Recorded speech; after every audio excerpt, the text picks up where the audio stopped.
Bonjour, nous sommes en 2017 et je voudrais voir dans cette vidéo la vie de Saint Pierre, l'apôtre de Jésus. C'est une vie particulièrement importante et qu'il faudra développer particulièrement bien. En effet, pour les catholiques, Saint Pierre est le premier pape et l'observation de sa vie manifeste, je dirais, la suite de la papauté. Pour les orthodoxes, il est un apôtre parmi les autres avec simplement une préséance. Et donc il faudra regarder si manifestement il a reçu ou non de Jésus un charisme particulier pour exercer un ministère particulier. Dans les années 1930, alors que Pie XI règne comme pape sur Rome, il décide de faire préparer son enterrement. Il veut être enterré le plus près possible de la tombe de Saint Pierre. On sait que dans les annales du Vatican, il est raconté que les premiers papes, l'un, Clément Ier, furent enterrés tout près de Saint-Pierre, à savoir près du cirque de Néron, là où il fut martyrisé, sur la colline du Vatican, après l'incendie de Rome. Il faut savoir qu'à Rome, il n'y avait plus possibilité de faire des jeux du cirque et quoi que ce soit, la ville ayant été détruite, et le Circus Maximus aussi. Et c'est donc là que Saint-Pierre, d'après cette tradition ancienne, fut crucifié, la tête en bas. Le successeur de Pie XI, le pape Pie XII, fait donc commencer les fouilles archéologiques avec soin, sous, je dirais, le dôme du Vatican, au centre de la basilique Saint-Pierre, qui d'ailleurs elle-même reprend la basilique construite par Constantin au IVe siècle.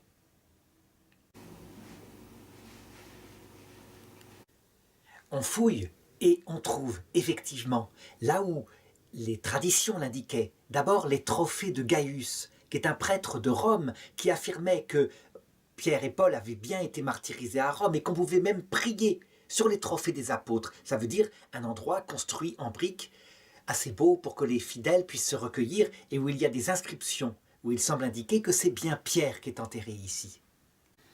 Il y a tout autour d'autres tombes et on le sait. C'était un cimetière, effectivement, puisque on ne pouvait pas, à Rome, enterrer les morts dans la ville elle-même, mais toujours en dehors, à cause des risques d'épidémie.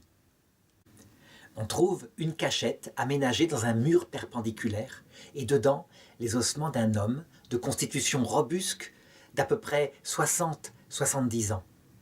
Et le pape Paul VI, un peu plus tard, fera confirmer et proclamer que c'est bien la tombe de Saint-Pierre, qu'il y a trop d'indices qui manifestent que c'est là qu'était rendu le culte aux apôtres au tout début de l'Église. Alors qui est donc ce Simon que Jésus a appelé ensuite Pierre et qui est fils de Jonas? En fait, à la base, c'est un pêcheur de Galilée. Il habite à Bethsaïde avec son frère André et il est probablement marié puisque, à un moment donné, dans l'Évangile, il est dit que sa belle-mère était malade et que Jésus, lui prenant la main, la releva et la fièvre aussitôt la quitta. On ne sait rien du tout sur sa femme, ni même s'il quitta sa famille pour suivre Jésus ou s'il était veuf. Toujours est-il qu'il exerçait le métier de pêcheur. Il habitait à Capharnaüm et il pêchait dans le lac de Tibériade. Il y a quelques années, en faisant des fouilles à Capharnaüm, qui est une ville disparue, on trouve effectivement une petite maison entourée d'une ancienne basilique, des fondations d'une ancienne basilique byzantine octogonale, et une inscription dedans, où il est marqué en latin « Hic est Petrus », ici est Pierre. Jésus le rencontre au tout début de son apostolat. Il est en train de pêcher avec son frère André sur le lac de Tibériade. Il jette l'épervier. Et Jésus simplement l'appelle en lui disant « Suis-moi, et je ferai de vous des pêcheurs d'hommes. » Et aussitôt, sans plus de façon, eh bien ils le suivirent. Pierre, manifestement, est un homme rude, un homme de la main, du travail, un homme peu instruit. Qu'est-ce qu'il fait qu'il suit ainsi Jésus aussitôt à son appel? On peut donc en inférer le charisme qui émanait de Jésus, et aussi sans doute la réputation des premiers miracles qu'il avait faits, à Cana par exemple. Là où il avait changé l'eau en vin. Il va écouter les discours de Jésus, mais il faut bien le reconnaître, il n'y comprend pas toujours grand-chose. Il faut dire que l'Esprit Saint n'avait pas encore été donné. Par contre, lui, ce qui va le marquer fortement au début de sa vie apostolique, c'est qu'il va observer, il va constater les miracles de Jésus. On peut en raconter quelques-uns dont il a été directement l'acteur. Par exemple, un jour, toute une foule arrive pour écouter Jésus, à peu près 5000 hommes, et ils n'ont que très peu de nourriture, quelques pains, quelques poissons. Et Jésus leur dit de les nourrir. Donc ils protestent, les apôtres, en disant « mais nous n'avons pas assez ». Et Jésus leur dit « distribuez la nourriture ». Et à la fin du repas, on put en récolter les restes. Il y avait de quoi remplir plusieurs paniers. Juste après cet événement qui est bouleversant, il y a quelque chose qui se passe. Il voit bien qu'avec son bon sens, il n'y a pas eu des camions et des réserves qui sont arrivés. Eh bien Jésus les oblige à le précéder en Galilée, en montant sur une barque. C'est raconté en Matthieu chapitre 14, 22. Et Jésus, lui, pendant ce temps, se retire pour prier. Et eux, ils obéissent, ils montent sur la barque. Et alors qu'ils sont très éloignés de la rive, voilà qu'un vent contraire se lève, qui les repousse à l'inverse. On était en pleine nuit, et tout d'un coup, ils voient de loin une sorte de fantôme blanc qui s'approche, qui marche sur les eaux. Et ils sont pris tous de terreur, ils ont peur, ils se disent c'est un spectre. Mais Jésus leur parle de loin et leur dit « N'ayez pas peur, c'est moi ». Et aussitôt Pierre, qui a une personnalité forte, mais qui en même temps a parfois des réactions bien curieuses, se met à dire « Seigneur, si c'est bien toi, ordonne que je puisse venir à toi en marchant sur les eaux. » Et le Seigneur de lui répondre « Viens ». Alors Pierre, ni une ni deux, le fait. Il se met à marcher sur les eaux et il marche vers Jésus. Mais le vent est tellement fort, la mer tellement agitée qu'à un moment donné, il prend peur, il commence à couler. Alors Jésus s'approche de lui, le rattrape, le refait monter et lui dit « Homme de peu de foi, pourquoi as-tu douté ?» Cette anecdote est un petit peu le récit de tout le comportement de Pierre dans sa vie, à savoir un homme spontané qui dans l'instant se précipite et qui vraiment croit sincèrement, et puis dans la durée qui a du mal. Et on peut dire que juste après, ils montent ensemble dans la barque et aussitôt le vent tombe. Et ils se prosternent tous devant Jésus en disant « Véritablement, tu es le Fils de Dieu ». Je le disais tout à l'heure, Pierre est loin d'être un idiot. Et des faits comme ça, il s'en souvient, ça le marque. Si bien qu'un peu plus tard, lorsque, à un moment donné, Jésus les réunit et leur demande « Pour vous, qui suis-je » Et on le voit, certains n'ont pas du tout retenu la leçon. Il y en a qui disent, pour les uns, tu es Jean-Baptiste, pour les autres, tu es le prophète Élie qui est revenu, pour d'autres encore, Jérémie ou d'autres prophètes. Et c'est alors que Pierre prend la parole, alors qu'il s'appelle encore Simon, et il dit ceci, c'est en Matthieu 16, 16. Tu es le Christ, tu es le Fils du Dieu vivant. Mais cette fois, ce n'est pas comme dans la barque, où il l'avait dit sous le coup de l'émotion, du tremblement. Là, il le dit après avoir réfléchi. Alors, Jésus lui répond ceci.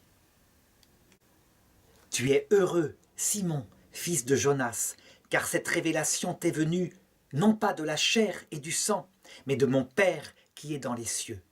Eh bien moi, je te le dis, tu es Pierre, et sur cette pierre, je bâtirai mon église, et les portes de l'Hadès ne l'emporteront pas contre elle. Et je te donnerai les clés du royaume des cieux. Quoi que tu lieras sur la terre sera tenu pour lier dans les cieux. Quoi que tu délieras sur la terre sera tenu pour délier dans les cieux. » On sait que c'est l'un des textes fondateurs où on voit que Simon a une mission particulière. Évidemment, ça a été contesté. Les protestants ont dit « Mais non, ce n'est pas la personne de Simon qui est Pierre. » C'est la parole qu'il a dite, à savoir « Tu es le Fils du Dieu vivant » et ils n'ont pas tort. C'est la foi dans le fait que Jésus est Dieu qui s'est fait homme qui fonde l'Église et tous les chrétiens sont fondés là-dessus. D'autre part, la vraie pierre, Pierre le dira un peu plus tard dans un de ses sermons, la vraie pierre angulaire qui a été rejetée par les bâtisseurs, c'est Jésus. Seulement, Jésus a changé le nom de Simon ce jour-là et il l'appelait Pierre, Képhas en grec. Ce qui indique bien quelque chose de particulier par rapport à sa mission à lui. En tout cas, c'est ce que l'Église catholique, en observant l'histoire de tous les papes, de tous les successeurs de Pierre, finira par conclure en 1870, à savoir qu'il y a quelque chose de particulier dans Pierre et dans ses successeurs. Alors attention, il ne s'agit pas de la personne de Pierre qui particulièrement, à cause de la personne de Pierre, serait formidable, serait porteur de sainteté. D'ailleurs, tout de suite après, ça va bien être indiqué par Jésus. Parce que ce jour-là, Jésus alors qu'il vient d'être proclamé fils de Dieu par Simon, fils de Jonas, se met à leur dire ceci: « Il faut que je monte à Jérusalem, et là, je serai arrêté par les grands prêtres, et là, je serai crucifié, mais 3 jours plus tard, je ressusciterai. » Et Simon, là on peut dire qu'il parle comme Simon, pas comme Pierre. Simon se met à le morigéner en disant « mais ça ne t'arrivera pas ». Alors Jésus va avoir une parole extrêmement sévère qui va, je dirais, le remettre à sa place, là où il doit être. À savoir que s'il est Pierre, c'est par charisme, c'est à cause du pouvoir de Jésus qui lui donne ce charisme, et non pas à cause de sa personne. Il lui dit ceci: « Passe derrière moi, Satan, tu me fais obstacle, car tes pensées ne sont pas celles de Dieu, mais celles des hommes. » Et on sait que les protestants vont très durement, au moment de la Réforme au XVIe siècle, s'attaquer au pape de Rome en disant « c'est Satan, et Rome, c'est la ville aux 7 collines ». Est-ce qu'ils ont entièrement tort? Eh bien, je dirais que, en tant que la papauté est aussi humaine et porteuse d'un goût pour le monde, pour la mondanité, pour les beaux bâtiments, pour l'argent, pour la gloire, ils ont tout à fait raison. Mais là où ils ont tort, c'est qu'en s'en prenant particulièrement à la papauté, ils oublient que c'est valable aussi pour nous tous, et aussi pour les pasteurs protestants. Tant qu'on enseigne la vérité du Christ, je dirais, on est avec le Christ, mais on peut être par la même occasion une personne avec énormément de défauts, et même une personne perverse. Il y en a eu des papes dans l'histoire qui sont pervers. Et Jésus le disait aussi.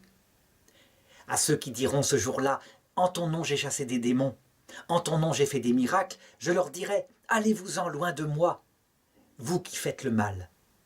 Ça ne veut pas dire que Pierre lui-même est comme cela, pas du tout. Mais ça veut dire qu'il y a en nous tous, je dirais, cette ambivalence.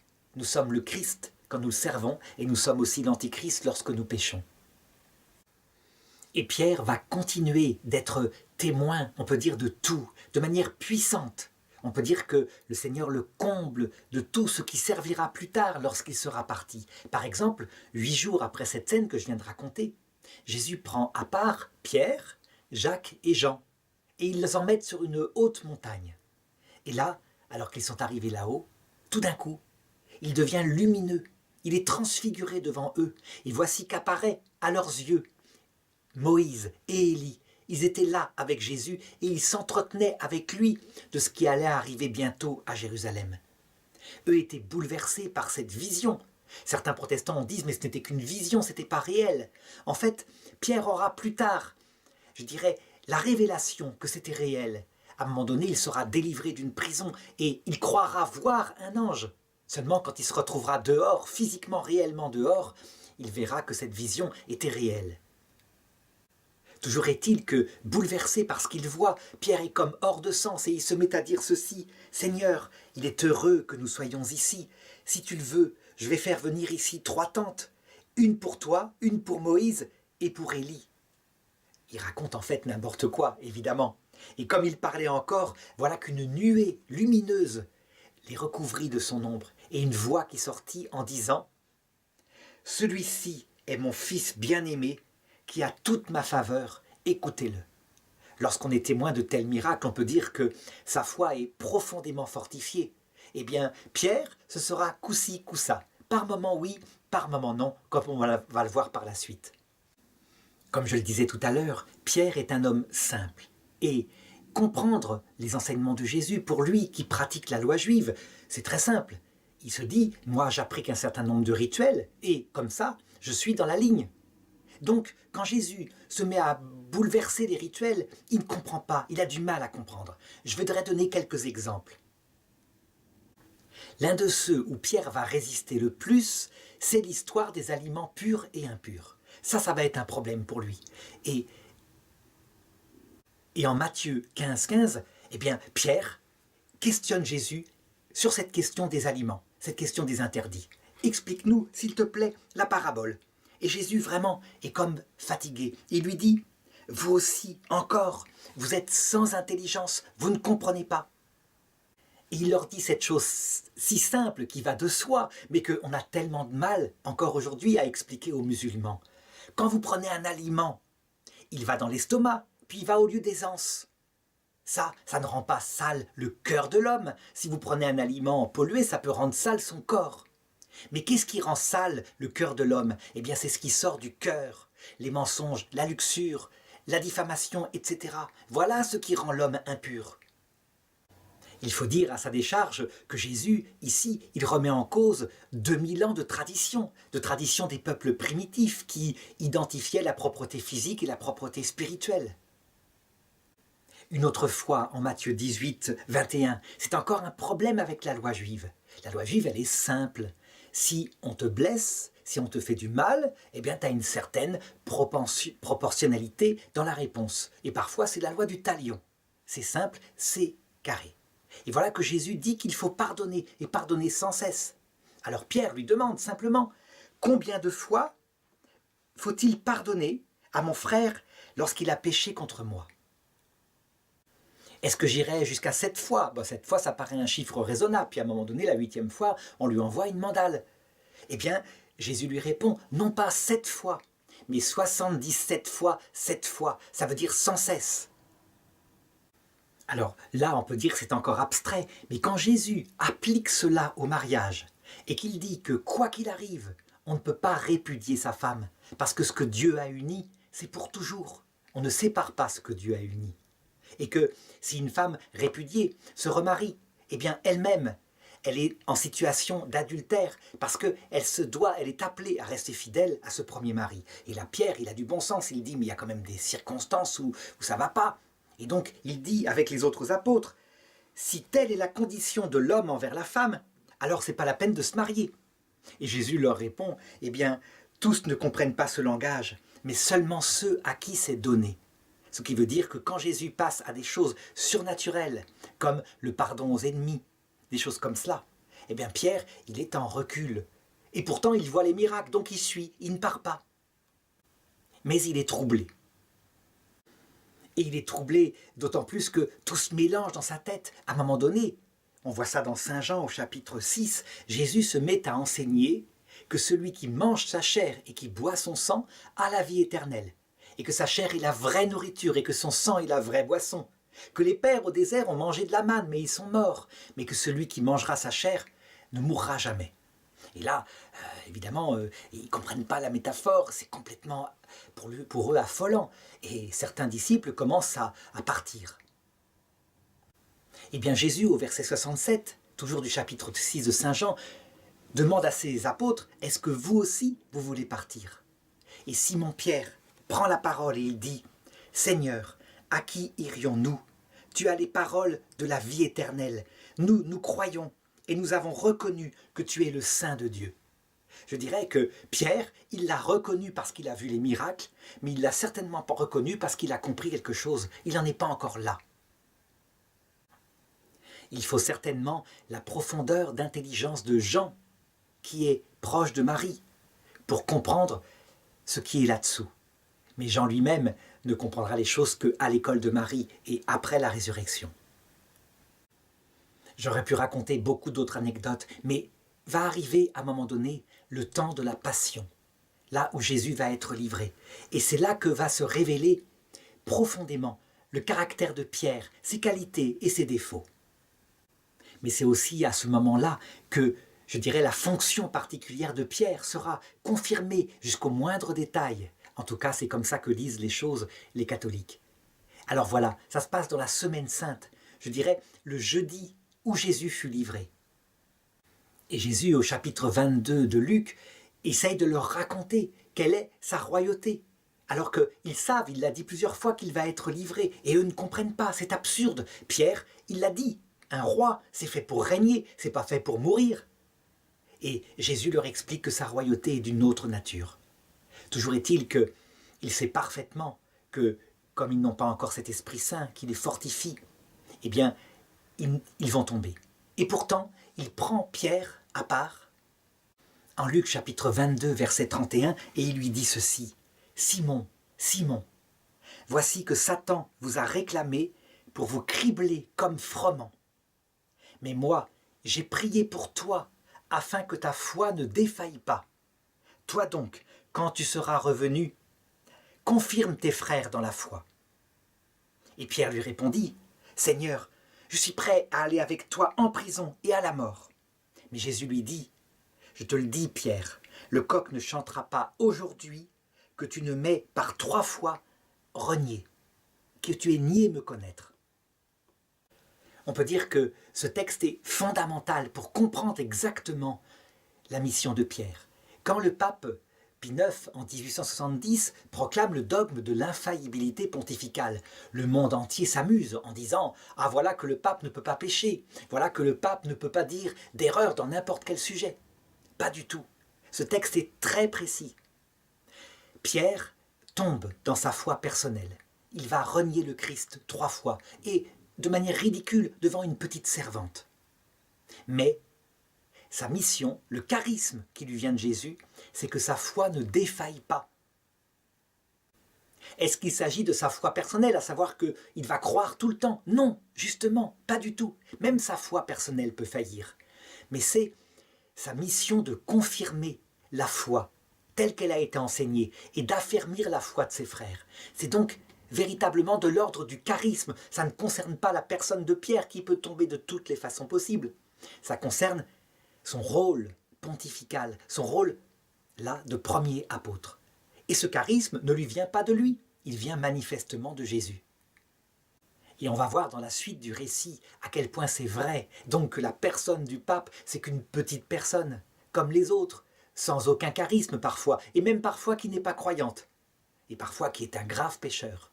Mais que ce charisme particulier qui vient de Jésus fait de son rôle, de sa fonction, un roc, pas un sable mouvant, mais quelque chose sur qui on peut s'appuyer, parce que la proclamation de la vérité concernant la doctrine du salut, là, on peut dire qu'il ne se trompe pas. Et il peut prendre par contre des décisions pastorales, donc concrètes, complètement absurdes, mais on le verra. Toujours est-il qu'à partir de cette heure, Pierre fait comme il le peut. Il fait comment? Il fait les choses humainement, avec son cœur d'homme, de Simon. À savoir qu'à un moment donné, il s'approche de Jésus et il lui demande « Tu dis que quelqu'un va te trahir, qui va te trahir ?» Sous-entendu, moi je vais lui passer un sale quart d'heure à celui-ci. Mais Pierre n'insiste pas, parce qu'il se dit « C'est peut-être moi, il a dit que je le renierai 3 fois. » Non, la trahison de Pierre, c'est plutôt un acte de faiblesse, rien à voir avec ce que va faire Judas. Et le nom de Judas, c'est à Jean que Jésus va le révéler. Qui est le traître? C'est ce petit disciple, cet adolescent, qui comprenait les choses profondément et qui était le disciple que Jésus préférait, qui discernera qui il est. Pierre, quant à lui, ne prendra conscience des choses que quelques heures plus tard, au moment de l'arrestation, à savoir que Judas s'avance avec une série de soldats et il fait à Jésus un baiser. Et aussitôt les soldats se mettent à arrêter Jésus. Du moins ça se passe dans une grande confusion. Un soldat demande « Qui est Jésus de Nazareth ?» Et Jésus répond « C'est moi », en confirmant le baiser que Judas vient de faire. Alors aussitôt quand il a dit « C'est moi », il recule comme pris de peur parce que ce sont des Juifs, ce sont des soldats du temple et ils se disent « Il serait bien capable de faire quelque chose de magique, un peu comme le fit le prophète Élie jadis. » Mais Jésus ne fait rien. Et il dit « Je vous ai dit que c'est moi.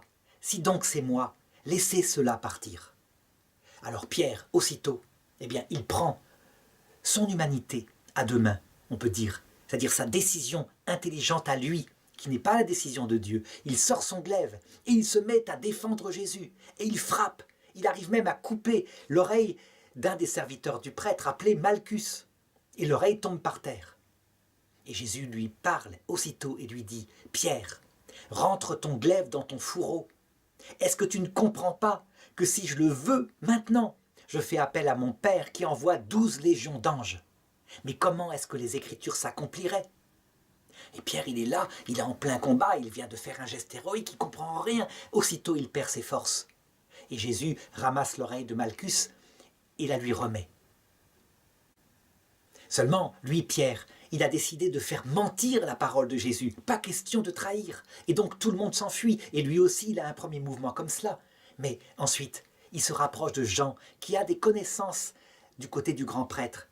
Il réussit, par ce biais-là, à rentrer dans la cour de l'endroit où Jésus est jugé par les grands prêtres. Et là, discrètement, déguisé parmi ceux qui se réchauffent au feu, il attend et il observe, il regarde ce qui se passe. Il se dit, je trouverai peut-être un moyen à un moment donné pour intervenir. Il parle avec les gens et il a ce petit accent galiléen. Et voilà qu'une petite femme, une petite jeune fille, peut-être 14-15 ans, une servante, qui le voit dit « Mais je le reconnais, il était avec le Galiléen, c'est un de ses disciples. » Et Pierre aussitôt, parce que c'est risqué, dit « Non, pas du tout, je ne le connais pas. » Mais si, et elle insiste, je le reconnais, c'était un grand barbu. Elle dit pas ça, mais enfin on peut imaginer. Je reconnais sa silhouette, c'est lui, il est avec le Galiléen. Et lui de protester, mais jamais de la vie, je suis de Galilée effectivement, mais je ne connais pas cet homme, je vous le dis que je ne connais pas cet homme. Et ça va se reproduire une troisième fois. Et Pierre, évidemment, il est là tout penaud, il va sortir, il va pleurer amèrement tandis qu'un coq chante. C'est ce que Jésus avait annoncé. Oh, beaucoup, je me rappelle, disaient « Moi, si j'avais été Pierre, je serais allé jusqu'au bout et je me serais battu pour Jésus, j'aurais pas renié 3 fois. » On n'en sait rien du tout. On sait comment fonctionne l'être humain et que dans certaines circonstances, on peut être d'un courage extraordinaire. Et puis, parce que là, Pierre est déstabilisé, il ne comprend plus rien. Eh bien, être simplement un homme. Toujours est-il qu'à partir de ce moment-là, on ne le reverra plus suivre la passion de Jésus. Il va s'enfuir, il va se cacher dans un endroit où il va retrouver quelques apôtres, peut-être une maison qu'ils avaient d'avance où ils se réunissaient habituellement. Et ce sera Jean, le petit Jean, celui qui était plus contemplatif, plus discret, plus intelligent pour pénétrer à l'intérieur des endroits où Jésus était jugé, qui va être présent à la croix. Jean, est-ce qu'il est courageux et héroïque? Non, simplement, il est sans doute adolescent. Et donc, il ne paye pas de mine, donc il peut se mettre avec les femmes et les Romains ne lui cherchent pas vraiment d'ennui. Toujours est-il qu'à la croix, Jean reconnaît lui-même qu'il y est par amitié et qu'il ne croit plus en rien. S'il y a une personne qui résume l'Église à ce moment-là, c'est bien Marie, qui croit fermement. Et que Jésus, comme testament ultime, va donner à Jean, son disciple préféré, comme mère spirituelle. Voici ton fils. Le samedi qui suit la Passion, eh bien, ils vont la passer cachés, tous ensemble. Et personne ne peut sortir. Ils ont trop peur que ça recommence. Le dimanche matin, c'est une femme adultère que Jésus avait sauvée, Marie-Madeleine, qui a le courage de se rendre au tombeau. Elle, Marie-Madeleine, c'est un autre problème. Elle aime Jésus plus que tout. Il l'a sauvée de tous les malheurs possibles, de tous les démons intérieurs qu'elle avait. Et elle s'est jurée qu'elle ferait mentir une autre parole de Jésus, à savoir « Personne ne oindra mon corps le jour de mon enterrement ». Elle avait versé aux pieds de Jésus du parfum et il avait dit cela. Donc elle veut y aller. Elle y va et elle trouve le tombeau ouvert. Et c'est elle qui a la première apparition de Jésus. Et elle finit par le reconnaître. Elle court alors vers les apôtres, là où ils sont cachés. Et elle dit « J'ai vu Jésus ressusciter. Je l'ai vu, son tombeau est vide. » Alors Pierre a le courage de sortir. Il sort et il court vers le tombeau. Il court avec Jean. Mais Jean est plus jeune, Jean court plus vite. Il arrive au tombeau. Il n'entre pas le premier. Pierre arrive, il le laisse entrer. On peut dire qu'il y a sous cette allégorie tout le rapport qu'il y a entre deux églises. L'église hiérarchique, symbolisée par Pierre, et l'église contemplative, qui pénètre beaucoup plus vite dans les mystères, mais qui sait que l'église hiérarchique est fondée par Jésus et qui lui laisse définir en premier les mystères à travers les dogmes. Toujours est-il que Pierre entre et que Jean raconte qu'en voyant le suaire comme affaissé, comme roulé, eh bien il crut. On ne sait pas quelle fut la réaction intérieure de Pierre, elle n'est pas racontée, mais on peut penser qu'il réagit après Jean. Et Pierre va être favorisé de nombreuses apparitions de Jésus, mais je voudrais juste en raconter une, qui encore une fois manifeste le tempérament de Pierre. Ça dure, c'est long, il y a eu des apparitions, mais c'est pas tout le temps. Et donc il décide d'aller en Galilée, puisque Jésus a dit qu'il fallait aller en Galilée. Il ne comprend peut-être pas que en fait la Galilée, où Jésus doit leur apparaître, c'est pas seulement la Galilée, la terre, mais c'est aussi le passage de la mort. En tout cas, un autre texte d'Isaïe l'annonce. Galilée des nations, sombre passage de la mort. Et c'est là qu'une lumière a resplendi. Toujours est-il que lui, il prend les choses matériellement, donc il est au bord du lac de Tibériade, et puis comme il s'ennuie, eh bien, il est parti pêcher. Et il a pêché toute la nuit et il n'a pas pris un seul poisson. On peut dire qu'il y a là une allégorie un petit peu de l'Église hiérarchique qui quelquefois pêche, pêche, évangélise. Et puis si le Seigneur ne veut pas que ça produise, ça ne produit pas. Toujours est-il qu'il se rapproche du rivage le matin et il y a un homme qui est là, qui a préparé un feu et qui leur dit « Jetez le filet à droite de la barque ». Aussitôt Pierre le reconnaît, c'est le Seigneur. Et comme il était nu pour pêcher, qu'est-ce qu'il fait? Il s'habille et il saute à l'eau pour le rejoindre sur la berge. Ça encore, c'est typique de Pierre. Peut-être que s'il avait été différent, il aurait fait l'inverse. Il se serait mis en maillot de bain pour sauter à l'eau et pour pas que ses vêtements soient mouillés. Mais il est spontané. Et il a toujours ce respect pour le Seigneur, paraître devant lui habillé, afin, je dirais, d'honorer, parce qu'il est le Maître et Seigneur. Ce sens de la grandeur, de la noblesse du Seigneur, ça, il va l'avoir toute sa vie, et il va avoir un mal fou à reconnaître que la grandeur du Seigneur, c'est son humilité. Une scène que je voudrais raconter, qui illustre une fois de plus ce qu'il vient de faire après l'apparition. C'était quelques jours plus tôt, avant la mort de Jésus, le jeudi saint. À un moment donné, Jésus se met à revêtir un tablier, et il prend une cruche d'eau. Les disciples ne comprennent pas ce qu'il est en train de faire. Et il se met à laver les pieds de ses disciples un par un. Et eux, ils sont ébahis comme toujours. Ce n'est pas évidemment le rôle de Jésus. C'est eux qui sont les serviteurs, c'est lui le maître. Mais Pierre, lui, il prend la parole, il dit « Seigneur, tu es le maître et Seigneur, tu ne me laveras pas les pieds. » Pas question. Et Jésus lui répond « Si je ne te lave pas les pieds, tu n'as pas de part avec moi. » Et encore une fois, Pierre qui ne comprend rien, mais qui est prêt à tout accepter. Il dit « D'accord, lave-moi les pieds, et aussi les mains si tu le veux, et le visage. » Mais Jésus lui répond « Tu n'as pas besoin d'être lavé, tu es propre. » Et ensuite, il va leur expliquer de nouveau ce geste, avec évidemment Pierre qui est là, qui écoute, qui entend, mais qui résiste de tout son être, mais qui ne dit rien. Et Jésus leur dit « Vous ne comprenez pas ce que je vous ai fait, vous dites que je suis le Maître et Seigneur, vous faites bien, je le suis. Mais si je vous ai lavé les pieds, eh bien, c'est pour que vous donniez un exemple et pour que vous fassiez vous-même les uns avec les autres. » Et ça réfère à tout le mystère de Jésus qui disait sans arrêt « Celui qui s'abaisse sera élevé. » Et le vrai royaume du ciel est fondé sur l'humilité, l'amour, pas sur la grandeur comme les rois de la terre.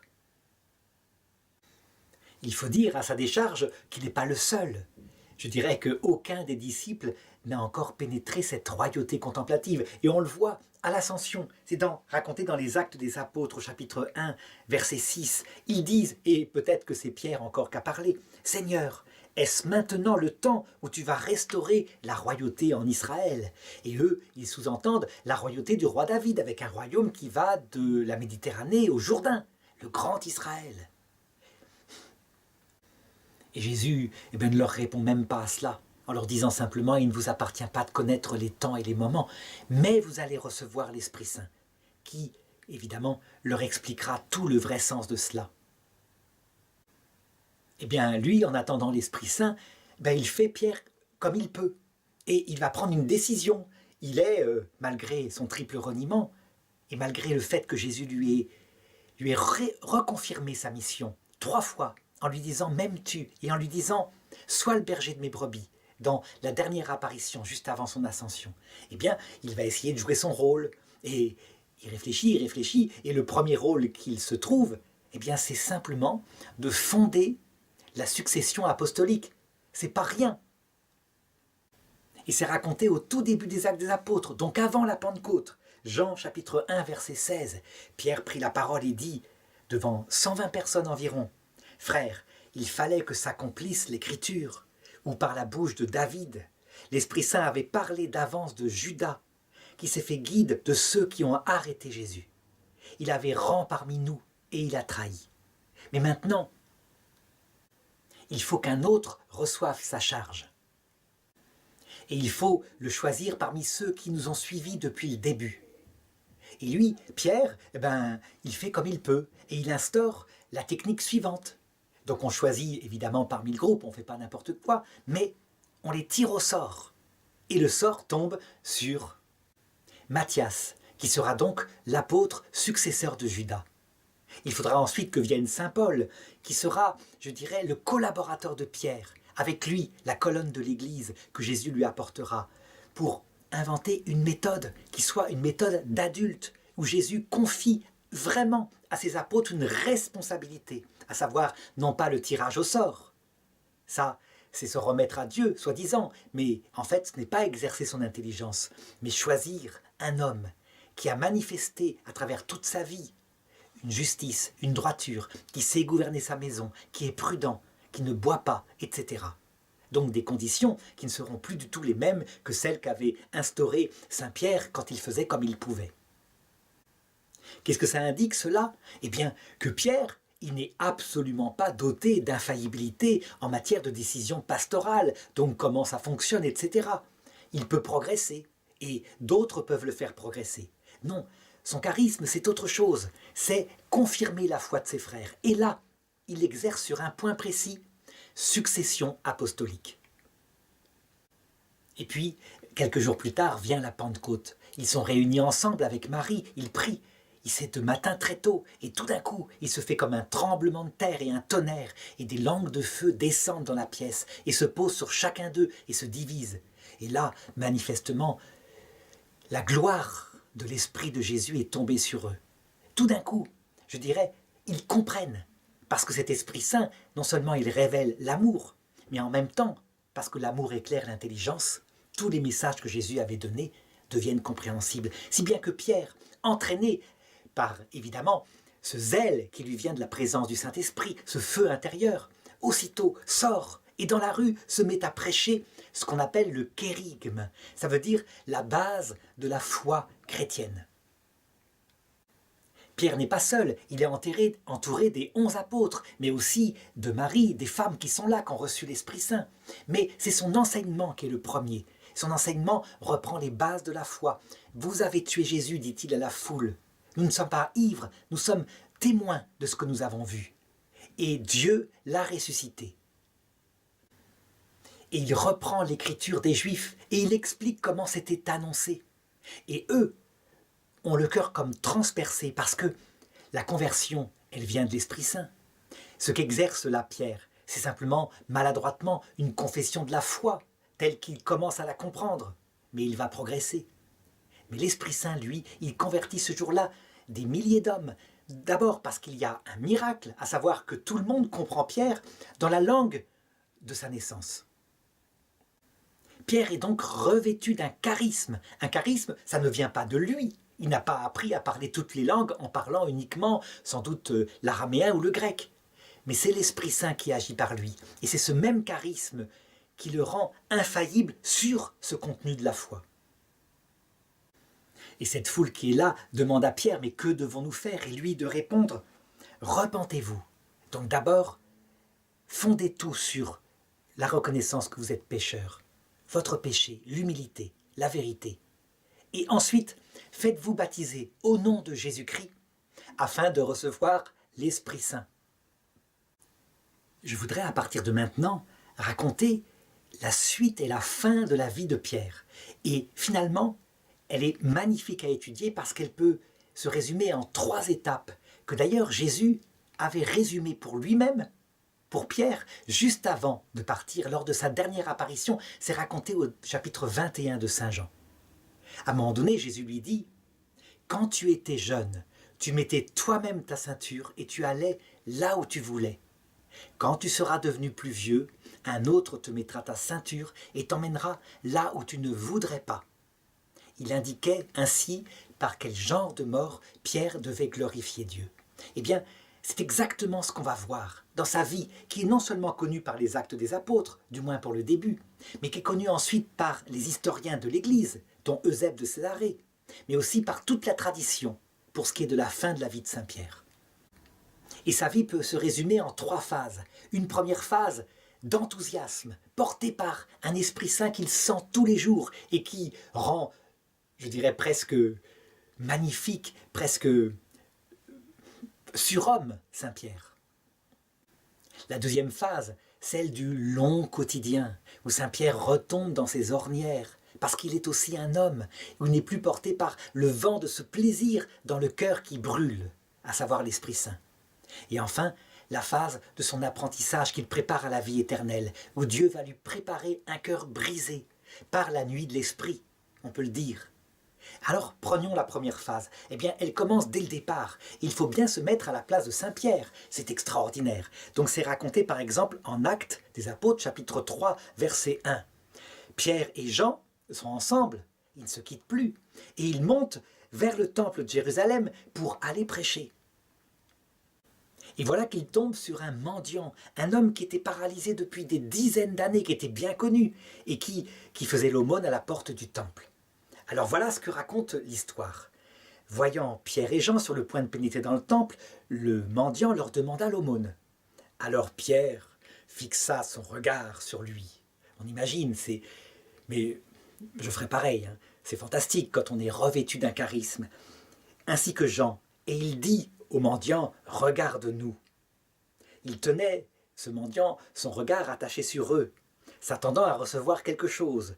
Mais Pierre lui dit, et on imagine la voix caverneuse, « De l'argent et de l'or, je n'en ai pas, mais ce que j'ai, je te le donne. Au nom de Jésus, le Nazaréen, lève-toi et marche. » Et, le saisissant par la main droite, il le releva, et aussitôt, les pieds et les chevilles du mendiant s'affermirent. Et d'un bond, il était debout, et il gambadait dans le temple, et tous les gens le reconnaissaient. Mais oui, c'est lui, on sait bien, on le connaît depuis des années, il mendiait à la porte du temple. Et il ne lâchait plus Pierre et Jean, en indiquant par là qu'ils étaient des grands hommes qui pouvaient guérir. Si bien que Pierre en profita pour prêcher devant ces gens qui l'entouraient ce qui s'était passé. Et c'est une prédication très forte, je dirais très intelligente, tout à fait adaptée à ceux qui sont là et qui entendent la réalisation de toutes les promesses faites par les prophètes. Évidemment, ce ramdam tombe aux oreilles des grands prêtres, ceux qui avaient fait tuer Jésus peut-être 50 jours avant. Et pour eux, c'est la catastrophe. Ça veut dire qu'ils pensaient avoir mis un terme à cette affaire, mais ce n'est pas du tout fini. Alors ni une ni deux, ils font comparaître Pierre devant eux. Et il y a ici réuni Caïphe, le grand prêtre qui avait fait crucifier Jésus, mais aussi Jonathan, Alexandre et tous les membres des familles pontificales. Mais le climat a changé. Ils ont peur du peuple maintenant. Ils ont pu tuer Jésus par une technique, en le faisant de nuit, etc. Mais là, ça ne se passera pas comme cela. Donc, ils l'interrogent publiquement, et je dirais que la vie de Pierre n'est pas vraiment en danger. Mais il leur dit en face ce qu'il pense. Il dit « Cet homme qui était paralysé, il a été guéri par le nom de Jésus, le Nazaréen, celui que vous avez fait crucifier et que Dieu a ressuscité des morts. C'est par son nom et par nul autre que cet homme se présente guéri devant vous. » C'est en Actes chapitre 4, verset 10. Et Pierre ensuite, on le voit, commence à comprendre le mystère parce qu'il leur dit « C'est lui, la pierre que vous, les bâtisseurs, avez rejetée et qui est devenue la pierre d'angle. » Ça veut dire qu'il commence à comprendre que, en étant mort dans l'humilité, comme un esclave, il est le fondement d'une nouvelle gloire qui n'est pas celle des princes du temple de Jérusalem. Alors évidemment, les grands prêtres ne savaient plus cette fois comment agir, et donc ils décident de les enfermer quelque temps et de se réunir entre eux en se disant « Mais qu'est-ce qu'on fait? On ne peut rien faire !» Alors ils se disent entre eux « Non, on ne peut certainement plus les mettre à mort, mais on va les menacer. Ce sont des gens sans instruction, ça se voit, ce sont des pécheurs de Galilée. Et donc on va les menacer, et ça suffira peut-être à les faire se calmer. » Mais Pierre leur répondit « S'il est juste aux yeux de Dieu de vous obéir, ou plutôt qu'à Dieu, à vous d'en juger. » Je voudrais raconter une autre aventure qui est arrivée à Pierre dans ses tout débuts de l'Église et qui montre comment elle était gouvernée, cette Église, charismatiquement par l'Esprit Saint, mais que ça ne durera pas. Elle sera ensuite gouvernée par les hommes qui doivent se servir de leur intelligence. Donc on sait que dans ce zèle du premier feu, eh bien, ceux qui se convertissent n'ont qu'une seule idée, c'est d'aller au paradis. Et donc ils n'hésitent pas quelquefois à vendre leurs biens pour les donner aux apôtres afin qu'ils créent quelque chose de juste, une sorte de gouvernement commun, une sorte de communisme. Et il y a parmi eux un couple, Ananie et Saphir, qui décident de faire cela dans leur zèle pour Dieu. Mais, parce qu'on n'est jamais trop prudent, ils déposent aux pieds des apôtres une part de la vente, et puis au cas où, ils en gardent une grosse part. C'est d'abord Ananie, le mari, qui arrive au pied des apôtres et qui dépose à leurs pieds l'argent récolté. Et à ce moment-là, Pierre lui dit ceci: Ananie, pourquoi Satan a-t-il empli ton cœur, que tu mentes à l'Esprit Saint et que tu détournes une partie du prix du champ? Ce champ, il était à toi, tu étais libre de le garder, tu n'avais pas à le vendre. Et pourquoi fais-tu mine de déposer tout l'argent devant les apôtres? Alors aussitôt, Ananie fut saisi par l'Esprit Saint et il mourut devant eux. Et un peu plus tard, ce fut son épouse, Saphir, qui arriva. Et Pierre l'interpella elle-même en disant: dis-moi, le champ que vous avez vendu, c'était combien? Et elle dit: ce fut telle somme. Alors Pierre lui répondit: comment donc avez-vous pu concerter pour mettre l'Esprit du Seigneur à l'épreuve? Eh bien voici à la porte les pas de ceux qui emportent ton mari.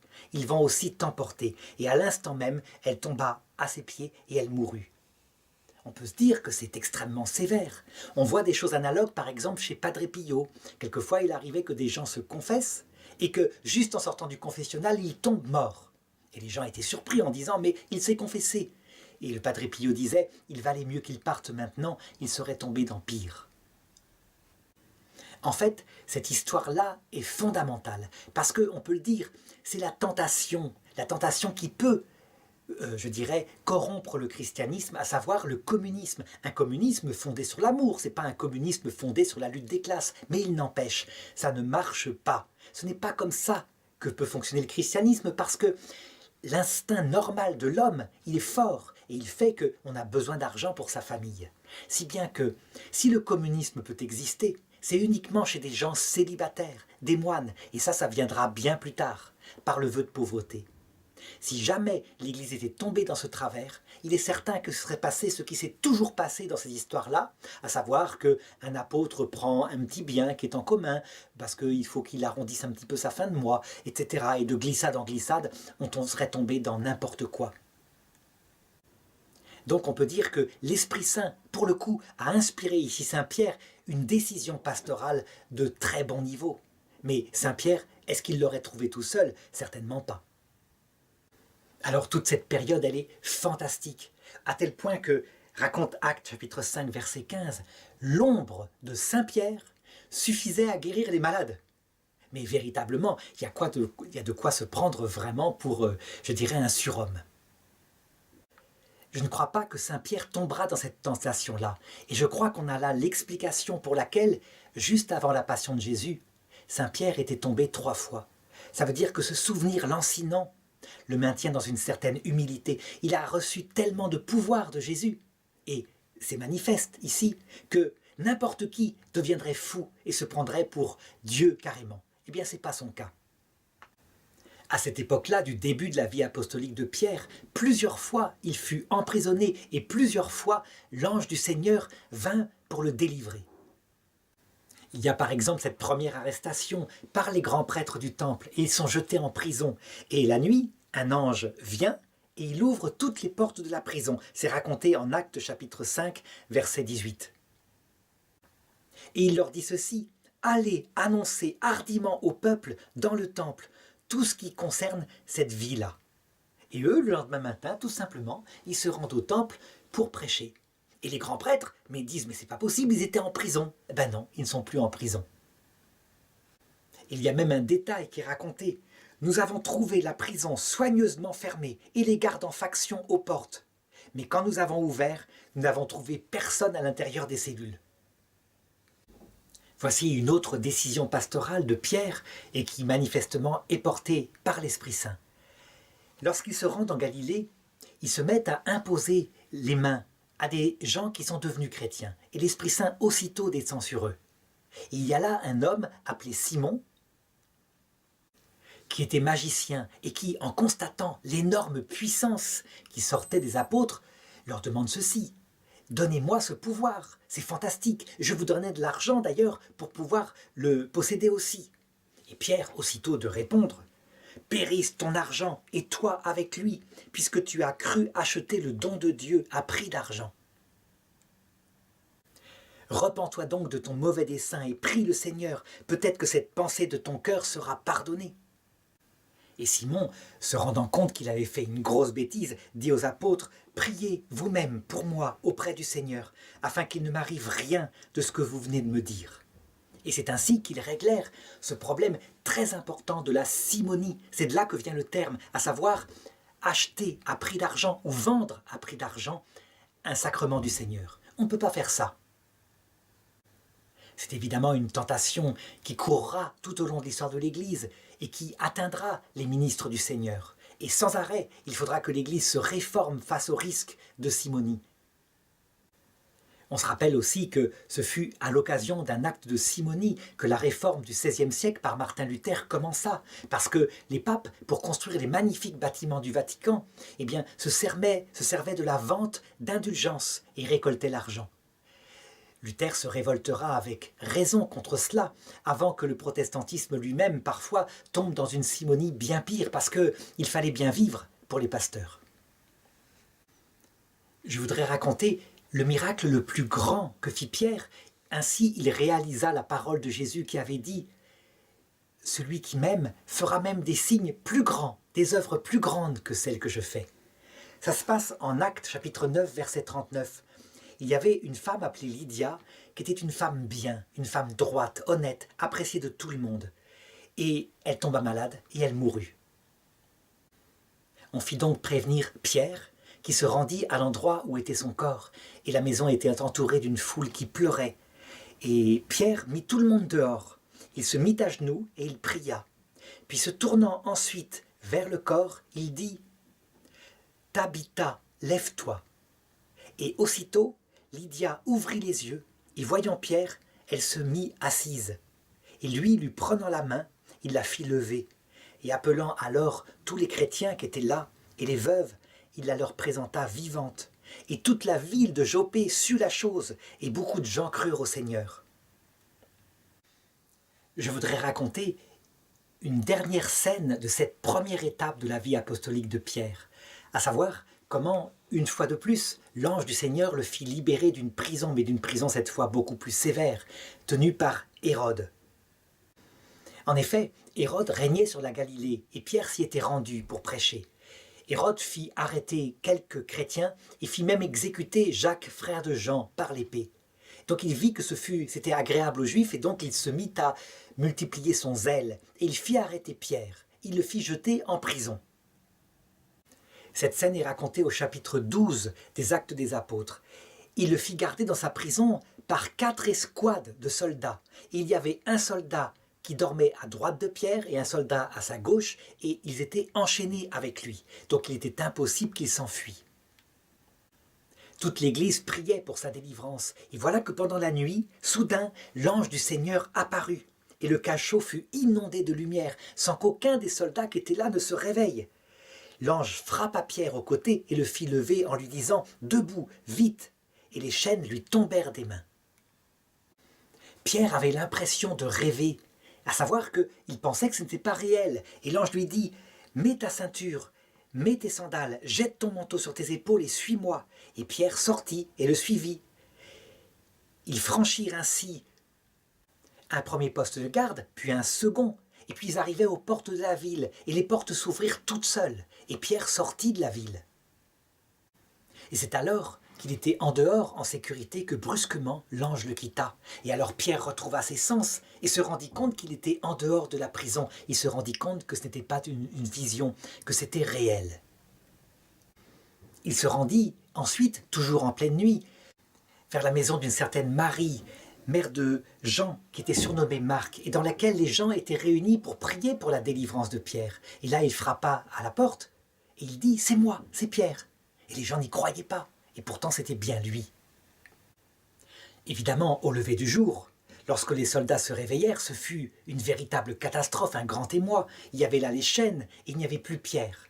Si bien qu'on ne savait pas comment agir, d'autant plus qu'à cette époque-là, eh bien, on faisait exécuter le geôlier quand son prisonnier s'était échappé. Et c'est ce que fit Hérode. Il y eut des soldats exécutés après enquête, parce qu'on ne s'expliquait pas le départ comme ça de Pierre. Je voudrais aborder maintenant la deuxième partie de la vie apostolique de Pierre, à savoir le quotidien. On sait très bien comment ça se passe. Au début, feu d'artifice de merveille, et puis on s'y habitue, et on vit au jour le jour, et il faut bien assumer ce jour le jour. Et Pierre, sa grande fragilité, c'est justement ça, c'est la durée. Toujours est-il qu'il fut amené à conduire l'Église du Christ et à prendre des décisions, tandis que le Seigneur lui adjoignit très vite Paul, qui était un savant, un homme qui avait étudié auprès des Juifs, et qui donc mit dans son gouvernement beaucoup d'intelligence. Je l'ai dit, Pierre, il est aussi Simon, il a aussi une humanité qui vient du judaïsme. Et son gros problème à lui, c'est que l'évangile, il doit être annoncé aux Juifs, et certainement pas au monde entier. Mais voilà que, un jour, juste après la résurrection dont j'ai parlé tout à l'heure, un centurion, un homme juste, un centurion appelé Corneille, eut une vision de Jésus qui lui dit d'aller voir ce fameux Pierre qui logeait chez un certain Simon, et que là, on lui indiquerait comment, que faire pour recevoir le baptême du Seigneur. Le problème donc, c'est que ce Corneille était romain, il n'était pas du tout juif. Et Pierre, pendant ce temps, était dans sa maison, et puis il était là et il eut faim, quand soudain il eut une vision, il entra en extase. Voilà que descendait du ciel une nappe gigantesque qui se posa sur sa table. Et la nappe s'ouvrit et elle contenait toutes sortes de bestioles et des batraciens, et peut-être des cochons, enfin toutes sortes de bestioles que la loi juive indique qu'il ne faut pas les manger. Et à ce moment-là, une voix descendit du ciel qui lui dit « Pierre, immole et mange ». Et elle répéta 3 fois cette chose-là. Puis la nappe se replia et fut remportée vers le ciel. Pierre répondit « Mais jamais je n'ai mangé quelque chose d'impur ». Et il ne comprenait pas ce que signifiait cette vision. Quand soudain, on frappa à sa porte et on lui apporta Corneille, qui demandait à être baptisé. Il entra même dans sa maison et il le baptisa. Ce qu'apprirent des Juifs, des chrétiens, qui étaient issus du judaïsme et qui étaient très en colère en se disant « Mais la loi de Moïse est claire, on ne peut pas entrer chez un païen, on se souille, on ne peut pas frayer avec les païens. » Alors ils en firent le reproche à Pierre et qu'il leur expliqua ce qu'il avait vu en rêve et comment Corneille était arrivé et comment manifestement le Seigneur voulait que l'évangile soit annoncé non seulement aux Juifs mais aussi au monde entier. Quand ils eurent entendu ça, la plupart des Juifs étaient là à louer Dieu en se disant « Mais c'est magnifique, les promesses du Seigneur sont réalisées et c'est le monde entier qui va recevoir maintenant son roi. » Mais ce ne fut pas le cas de tous les Juifs, comme on va le voir par la suite. Et je voudrais parler justement du premier concile œcuménique, le concile de Jérusalem, qui eut lieu à Jérusalem en présence des apôtres, dans l'année à peu près 50 après Jésus-Christ. Saint Pierre était donc encore à Jérusalem et l'Église augmentait en nombre un peu partout. Mais on voyait 2 sortes de chrétiens. Certains chrétiens étaient issus du judaïsme et c'est de là qu'était partie l'Église. Et eux avaient l'impression qu'il fallait continuer de suivre les commandements de la loi de Moïse. Il n'y avait pas de raison, c'était en cohérence. Et puis d'autres qui venaient du paganisme et qui disaient « Mais on ne va quand même pas suivre ces 600 commandements complètement compliqués.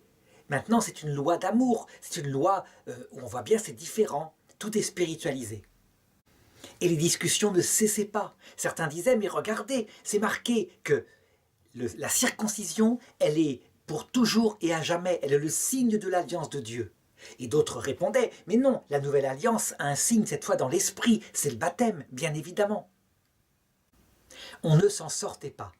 Et donc les apôtres décidèrent de se réunir à Jérusalem pour trancher cette affaire-là.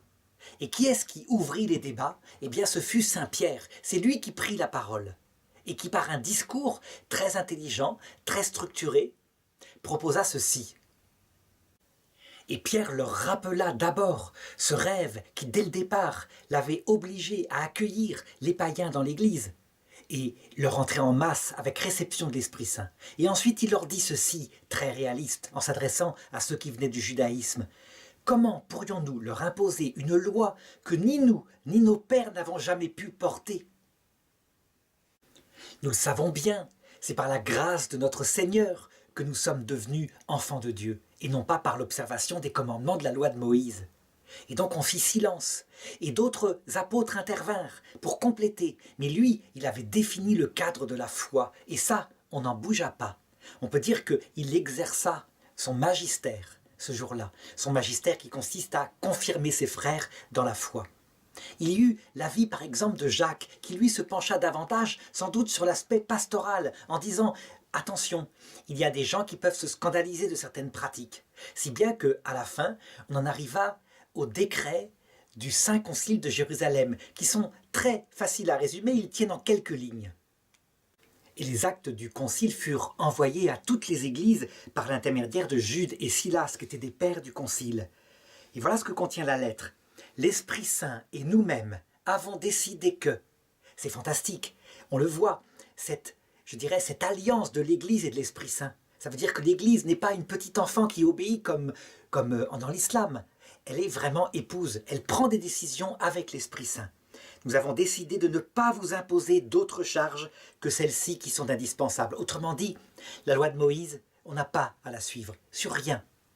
Et les charges en question sont vous abstenir de viande immolée aux idoles, du sang, des chairs étouffées et des unions illégitimes.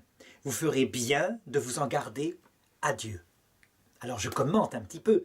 En fait, le fait de s'abstenir de viande immolée aux idoles, ça, c'est une pastorale de Saint Jacques, l'apôtre de l'espérance, en faveur des païens, de ceux qui viennent du paganisme, parce qu'ils se scandalisaient véritablement de voir des gens manger ces viandes-là, ce qui pouvait signifier qu'ils adoraient encore les idoles. Saint Paul commentera ensuite les actes du concile. Je ne sais pas s'il y était, apparemment non, mais plus tard il commentera en disant « C'est évident qu'on peut manger de la viande immolée aux idoles en soi, puisque les idoles n'existent pas, c'est du vent. Mais si je dois scandaliser un de mes frères qui me voit manger ces viandes et qui croit que j'adore les idoles, alors je ne mangerai même plus jamais de viande. » C'est une question, je dirais, de respect, de la sensibilité de ceux qui sont enfants dans la foi. Les autres décrets, nous abstenir de sang, de chair étouffée, ça, c'est à l'égard des juifs, des chrétiens venant du judaïsme, parce que véritablement, manger du sang, pour les juifs, c'est répugnant plus que tout. Mais on voit que dans ce concile, le porc n'est plus interdit, ce qui était encore peut-être plus répugnant pour les juifs, puisque lors de la guerre contre les Grecs, vers 250 avant Jésus-Christ, beaucoup avaient été martyrisés parce que les Grecs voulaient les forcer à manger du sang, du porc. Et donc on le voit bien, le concile ne reprend pas ça, parce que justement, il veut signifier que les interdits alimentaires, c'est fini, c'est leur sens spirituel qui compte maintenant, à savoir ne pas se comporter comme un porc. Et enfin, troisième décret, vous abstenir des unions illégitimes. Alors ça, pour le coup, c'est un décret qui est encore valable à notre époque, alors que les deux premiers sont tombés un petit peu dans la péremption. Ça veut dire véritablement le caractère sacré du mariage. Un seul homme avec une seule femme, pas de polygamie. Le fait d'être fidèle, etc. On peut dire qu'avec le Saint Concile de Jérusalem, Pierre est dans sa plénitude de sa fonction, véritablement. Mais je voudrais raconter maintenant, puisque je suis dans la deuxième partie de sa vie, ce qui se passa un peu plus tard. En fait, être pour confirmer la foi de ses frères, donc dans une doctrine universelle du salut, ça c'est le charisme de Pierre, il est protégé par le Seigneur. Mais l'appliquer dans sa propre vie, lui, ça c'est autre chose. Ça dépend de lui seul, de sa vertu, de sa sainteté. Et Pierre, il a du mal avec les choses qui durent. On le sait, il a renié parce qu'une petite servante le regardait. Et bien de la même façon, quand il était confronté, durant son long pontificat, quand il était confronté à des juifs ou des chrétiens venant du judaïsme et qui n'avaient pas accepté les actes du Concile de Jérusalem et qui se comportaient en juifs, eh bien il avait pris l'habitude, en se cachant des autres, de se comporter en juif, en prétextant dans sa tête « je m'adapte », etc. Enfin, on pourrait appeler ça les adaptations raisonnables.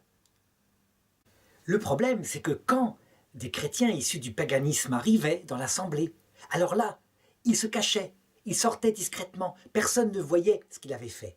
Il avait un comportement complètement hypocrite, intenable, et les choses finirent par se savoir et arrivèrent aux oreilles de saint Paul, qui entre-temps s'était converti. Eh bien, saint Paul, à un moment donné, en le rencontrant, lui résista en face, et lui dit ces 4 vérités. Ça, c'est raconté dans l'Épître aux Galates, chapitre 2, verset 11. Et saint Paul lui dit « Quand Pierre vint à Antioche, je lui résistais en face, parce qu'il s'était donné tort. En effet, avant l'arrivée de certaines gens de l'entourage de Jacques, il prenait ses repas avec les païens. Mais quand ces gens, qui étaient judéo-chrétiens, arrivèrent, on le vit se dérober et se tenir à l'écart par peur des Juifs. Bref, on le voit une fois de plus, faites ce que je dis, mais pas forcément ce que je fais. Et ça, c'est le lot, je dirais, du charisme de Pierre. Il est protégé sur la doctrine, mais c'est tout. Et la doctrine universelle en plus, même pas sur les décisions pastorales, bien que là, pour le concile, elles aient été de bonnes décisions. En tout cas, c'est à partir de cette période-là que les grands charismes de Pierre disparurent. Fini les prisons qui s'ouvraient comme cela. Je dirais, il était dans un ministère quotidien, dans la fidélité. Fini aussi les grâces extraordinaires. Il fallait gérer au jour le jour. Et ça, c'est une chose où Pierre était bien moins bon, bien moins porté. Et je voudrais maintenant raconter la troisième et dernière partie de la vie de Saint Pierre sur terre. À un moment donné, le besoin se fit sentir que parmi les colonnes de l'Église, certains partent à Rome, là où était le siège de l'Empire, pour y fortifier l'Église. Et ce fut Pierre et Paul qui furent désignés et ils partirent là-bas. Comment est-ce qu'on sait tout cela, puisque ce n'est plus raconté dans les Actes des Apôtres? Eh bien, on le sait par les chrétiens contemporains de cette époque, à savoir par exemple l'historien Eusèbe de Césarée, auteur de la chronique ecclésiastique, mais aussi par des pères de l'Église, qui tous le racontent de la même façon. Le séjour à Rome en particulier est attesté par la première épître de Pierre, que, de manière très amusante, certains exégètes modernes considèrent comme n'étant pas authentique pour la raison suivante: elle est écrite en trop bon grec. Comme si Pierre était incapable d'avoir un secrétaire, qui d'ailleurs est cité à la fin, il s'appelle Sylvanus, et c'est lui qui rédige la lettre pour Pierre. Toujours est-il que Pierre fit paître le troupeau du Christ à Rome, je dirais au jour le jour, au quotidien, et prit ses décisions de pontife. Et puis, à un moment donné, il y eut ce grand incendie de Rome. L'empereur Néron était l'empereur de l'Empire romain, et sans doute par un accident, parce que Rome était une ville aux maisons serrées, extrêmement proches, construite en bois, un incendie terrible se répandit. L'erreur fatale de Néron fut à un moment donné de venir contempler le spectacle, mais d'autres disent qu'en même temps il agissait de toutes ses forces pour essayer d'arrêter l'incendie. Ensuite, eh bien, il fit bâtir sur les terres ainsi libérées d'immenses et grandiloquents palais pour lui. Toujours est-il que la rumeur se répandit parmi le peuple que c'était Néron lui-même qui avait fait allumer l'incendie.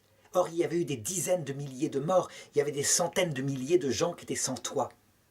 Si bien que Néron trouva un bouc émissaire, et il accusa cette secte bizarre, mystérieuse, qui se réunissait en secret, qui, disait-on, buvait le sang de son Dieu pendant des cérémonies occultes, qui immolait des enfants. Et cette secte, c'était les chrétiens. Et donc, il décida d'organiser une arrestation générale des chrétiens. Et c'est ce qui se passa. Il faut dire que le grand cirque de Rome avait été détruit par l'incendie.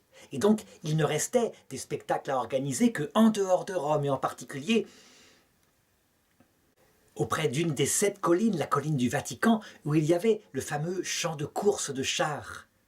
Si bien que ce fut là que, pour, je dirais, distraire le peuple, on organisa des spectacles avec les chrétiens. Et les premiers furent martyrisés, et on empêchait que les corps soient enterrés. Toujours est-il que Pierre, lui, se rendant compte de cette terrible persécution, décida, en raisonnant, que pour le bien de son peuple chrétien, il valait mieux qu'il survive, et qu'il reviendrait ensuite l'aider. Et donc il fallait mieux qu'il sorte de Rome. En réalité, il y avait certainement ça, mais il y avait aussi la prudence. Donc il se déguisa en mendiant. Et par la Via Appienne, une des grandes voies qui sortent de Rome, il sortit discrètement, il fuit. Il marchait ainsi, comme un mendiant qui boitait, quand il rencontra un homme qui le regarda en le croisant.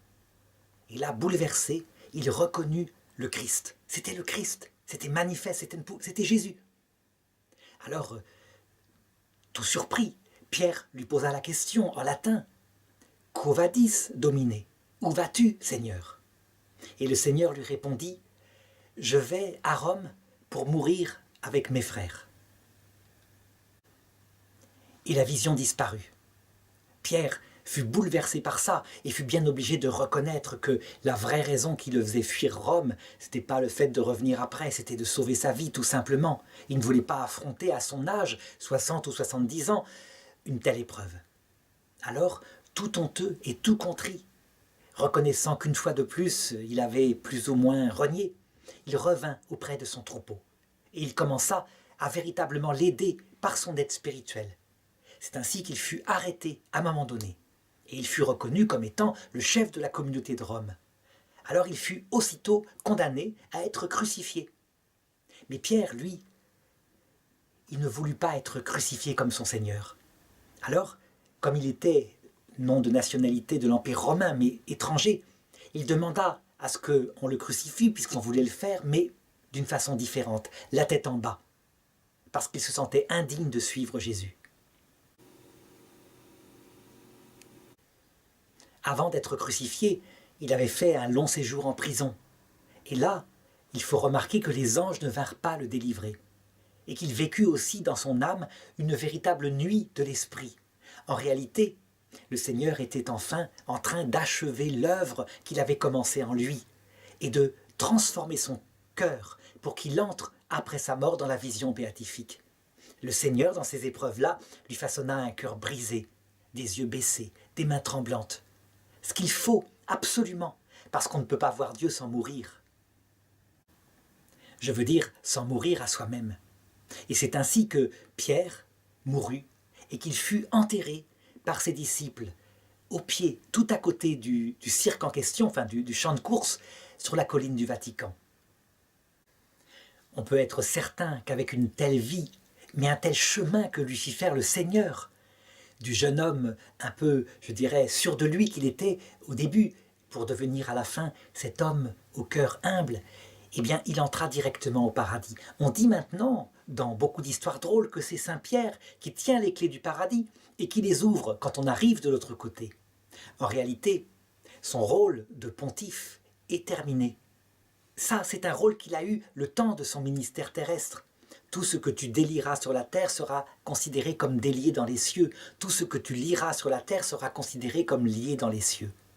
Actuellement, Pierre est un des saints du Seigneur.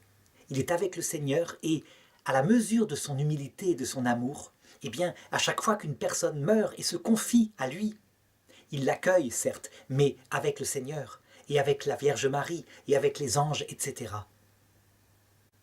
C'est parce que, avec le temps, il a fini par s'abaisser, que le Seigneur a façonné son cœur, qu'il est grand au ciel et qu'il est considéré, même maintenant, comme un des grands saints de l'Église catholique.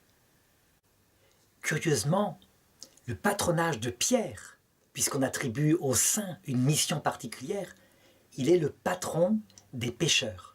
Pas des pêcheurs, des pauvres pêcheurs, mais des pêcheurs de poissons. Et le Seigneur a fait de lui un pêcheur d'hommes. Ce titre, certainement, cette mission, doit beaucoup lui plaire, parce qu'elle est une mission digne de son humilité, de celle qu'il a acquis après ses expériences douloureuses sur terre.